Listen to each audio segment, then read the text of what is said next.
Welcome you all in our YouTube channel The Talking Postcard. Today, we'll discuss relevance of Lord Rama in modern era. जिस प्रकार वेदों और शास्त्रों ने मनुष्य को उसे कल्याण के लिए नाना प्रकार के मंत्र प्रदान किए, उसी प्रकार रामायण ने मानव मात्र के लिए एक आदर्श आचार संहिता प्रदान की। जीवन को विभिन्न परिस्थितियों में मनुष्य को किस प्रकार आचरण करना चाहिए, रामायण इसके लिए आदर्श ग्रंथ है। राम पिता की आज्ञा का पालन करने के लिए राज वैभव का त्याग कर वन का मार्ग लिया। महाभारत में जहां राज्य के लिए दुर्योधन ने रक्त की नदियां बहा दी, राम ने बिना किसी हिचक के पल भर में उसका परित्याग कर दिया। वर्तमान दौर में हम रामायण से बहुत कुछ सीख सकते हैं। अब हम अलग अलग चीजों पर चर्चा करेंगे कि हम रामायण के जीवन से क्या सीख सकते हैं।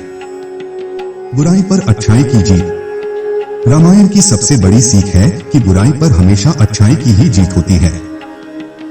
जिस तरह माता सीता पर रावण ने बुरी नजर डाली और अंत में भगवान राम ने रावण को पराजित कर सीता को वापस पा लिया। कहानी का सार है कि बुराई कितनी भी शक्तिशाली या बड़ी क्यों ना हो, लेकिन अपनी अच्छी नीयत और गुणों के कारण सच्चाई की ही जीत होती है। ऐश्वर्य से बढ़कर रिश्ते, भाइयों का ऐसा प्यार जहां लालच, गुस्सा या विश्वासघात घर नहीं कर पाया, ये एक बड़ा उदाहरण है। एक और जहां लक्ष्मण ने 14 साल तक भाई राम के साथ वनवास किया, वहीं दूसरे भाई कैकेयी के पुत्र ने राजगद्दी के अवसर को ठुकरा दिया।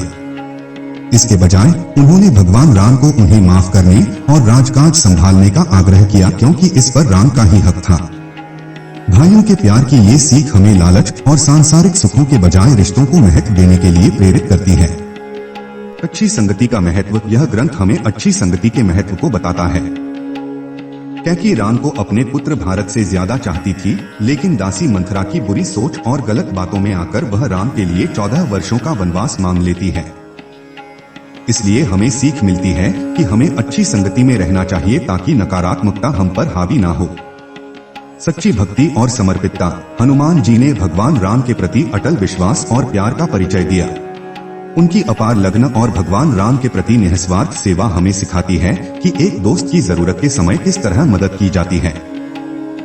यह बताती है कि हमें अपने आराध्य के चरणों में बिना किसी संदेह के अपने आप को समर्पित कर देना चाहिए। जब हम अपने आप को उस सर्वव्यापक के चरणों में समर्पित कर देते हैं, तो हमें निर्वाण या मोक्ष की प्राप्ति होती है और जन्म मरण से छुटकारा मिलता है। माफ करना बदला लेने से अच्छा चरित्र है। रावण एक ज्ञानी पुरुष था, लेकिन माता सीता का अपहरण करना उसके पतन का कारण बना। इससे पता चलता है कि हम दूसरे को नुकसान पहुंचाने के चक्कर में बदले की आग में अपने आप को ही जला बैठते हैं। अपनी बहन सूर्पनखा की लक्ष्मण द्वारा बेइज्जती करने पर रावण उसके भाई राम को सबक सिखाने की सोचता है और क्रोध, विश्वासघात और प्रतिशोध के खुद के जाल में खुद ही उलझ जाता है। इसलिए हमें बदले, अहम और क्रोध के बजाय माफ करने का स्वभाव अपनाना चाहिए। सबसे समान व्यवहार। भगवान राम का विनम्र आचरण और अपने से बड़ों और छोटों सबको सम्मान देना हम सबको एक सीख देता है। हमें रुतबा, उम्र, लिंग आदि के भेदभावों के बावजूद सबसे समान व्यवहार करना चाहिए। हमें पशुओं से भी प्यार और दयालुता से पेश आना चाहिए। सच्चा मानव वही है जो सबसे समानता से पेश आता है। भगवान में विश्वास की शक्ति। राम, लक्ष्मण और वानर सेना द्वारा भारत और श्रीलंका के बीच तैयार किया गया पुल चमत्कार की ही निशानी है। जिस तरह से भगवान का नाम लिखने से ही पत्थर तैरने लगे, ये भी एक बड़ी सीख है कि जिस भगवान का नाम लेने से सब लोग पुल से सागर पार कर गए, वैसे ही उसका नाम लेने से इस भवसागर से पार हो सकते हैं और हर क्षेत्र में जीत हासिल कर सकते हैं। प्यार और दया।